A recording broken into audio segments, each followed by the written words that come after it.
আল্লাহ ভালো না রাখলে, আল্লাহ সুস্থ না রাখলে, আগামীকালকের ভোর যদি না ওঠে, দোস্ত আমার সারাদিনে এক ওয়াক্ত নামাজ পড়লা না,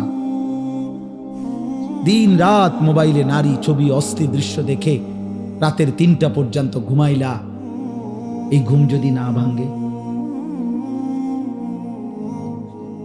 এই রাত যদি আর ভোর না হয়, তোমার চোখ যদি আর না মেলে আব্বা,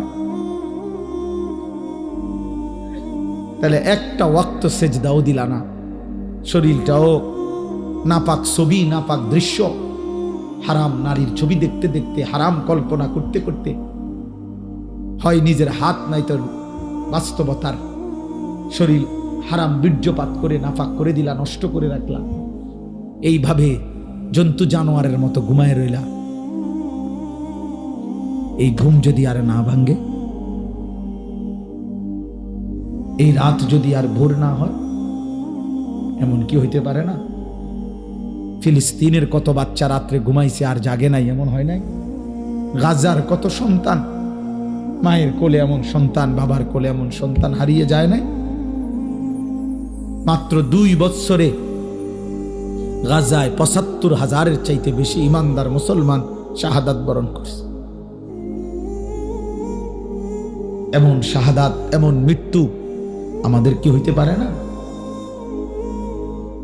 অতএব আমি অনুরোধ করি, একটা ছেলেকেই বললাম, যদি বিবেক থাকে আজকে সেজদা দাও, আজকে এখান থেকে গিয়ে ঘরে যাইও না, মসজিদে যাও।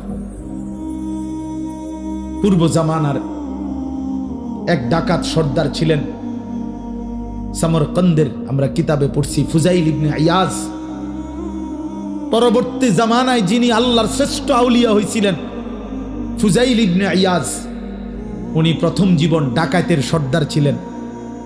একদিন রাত্রি গভীরে এক বাড়িতে ডাকাতি করতে যখন দরজার সামনে গেছে সাঙ্গপাঙ্গ নিয়া, আল্লাহর কুদরতে বাড়িওয়ালা তখন রাত গভীরে কোরআন শরীফ তেলাওয়াত করতেছিলেন। আমি আরবি কিতাবে পড়ছি, আজ-জুহাদু মিআতুন এই কিতাব। তো রাত্রি গভীরে ওই বাড়িওয়ালা তখন আল্লাহর কোরআন পড়তেছে, আর ঠিক উনি যখন আইয়া দাঁড়াইছে, এই ডাকাত সর্দার বাড়িওয়ালা তখন কোরআনের একটা আয়াত পড়ছে, আলাম ইয়ানি লিল্লাযীনা আমানু আন তাখশা কুলুবুহুম লিযিকরিল্লাহ। হে আমার মুমিন বান্দা, আমি আল্লাহর স্মরণে, আমার বন্দিগি, আমার জিকিরের জন্য তোমার দিলটা নরম হওয়ার সময় আজও কি হয়নি?